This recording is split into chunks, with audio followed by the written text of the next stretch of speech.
Glasgow వేదికగా జరిగిన 2026 Commonwealth games కు అధికారికంగా తెరపడింది. రంగురంగుల సాంస్కృతిక కార్యక్రమాలు, కళాకారుల అద్భుత ప్రదర్శనలు, భావోద్వేగ క్షణాల మధ్య ముగింపు వేడుకలు ఘనంగా జరిగాయి. ఈ సందర్భంగా 2030 కామన్వెల్త్ గేమ్స్ కు ఆతిథ్యం ఇవ్వనున్న భారత్కు కామన్వెల్త్ జెండాను అధికారికంగా అప్పగించారు. అహ్మదాబాద్ వేదికగా జరగనున్న తదుపరి క్రీడలపై ప్రపంచానికి ప్రత్యేక వీడియో ద్వారా పరిచయం చేశారు.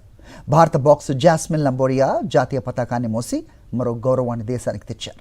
గ్లాస్గోలో జరిగిన కామన్వెల్త్ గేమ్స్ ముగింపు వేడుకలు భారత కాలమానం ప్రకారం తెల్లవారుజామున ప్రారంభమయ్యాయి. రంగురంగుల సాంస్కృతిక ప్రదర్శనలు, సంగీత కార్యక్రమాలు ప్రేక్షకులను ఆకట్టుకున్నాయి. మాజీ ప్రపంచ సుందరి మానుషి చిల్లార్, ప్రముఖ గాయకుడు శంకర్ మహాదేవన్తో పాటు పలువురు కళాకారులు తమ ప్రదర్శనలతో వేడుకలకు ప్రత్యేక ఆకర్షణగా నిలిచారు. అనంతరం ప్రిన్స్ ఎడ్వర్డ్ ముగింపు ప్రసంగంతో కార్యక్రమం తదుపరి ఘట్టానికి చేరుకుంది. ముగింపు వేడుకల్లో అత్యంత ప్రతిష్టాత్మక ఘట్టంగా 2030 కామన్వెల్త్ గేమ్స్ కు ఆతిథ్యం ఇవ్వనున్న అహ్మదాబాద్ ను ప్రపంచానికి పరిచయం చేస్తూ ప్రత్యేక వీడియోను ప్రదర్శించారు. భారత సంస్కృతి, వారసత్వం, క్రీడా సామర్థ్యాన్ని ప్రతిబింబించేలా రూపొందించిన ఈ వీడియోకు ప్రేక్షకుల నుంచి విశేష స్పందన లభించింది.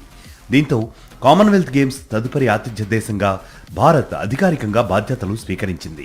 ఈ సందర్భంగా కామన్వెల్త్ జెండాను భారత ఒలింపిక్ సంఘం అధ్యక్షురాలు PT Usha, javelin thrower Neeraj Chopra అధికారికంగా అందుకున్నారు. భారత బృందం తరపున స్వర్ణ పతక విజేత బాక్సర్ జాస్మిన్ లంబోరియా జాతీయ పతాకాన్ని మోసి ముగింపు వేడుకల్లో పాల్గొన్నారు.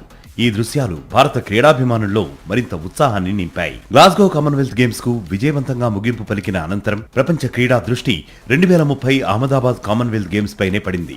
ఆతిథ్య బాధ్యతలను స్వీకరించిన భారత్ అత్యున్నత ప్రమాణాలతో క్రీడలను నిర్వహించేందుకు సిద్ధమవుతూ ఉండగా మరోసారి ప్రపంచ వేదికపై తన నిర్వహణ సామర్థ్యాన్ని చాటుకునేందుకు అడుగులు వేస్తోంది.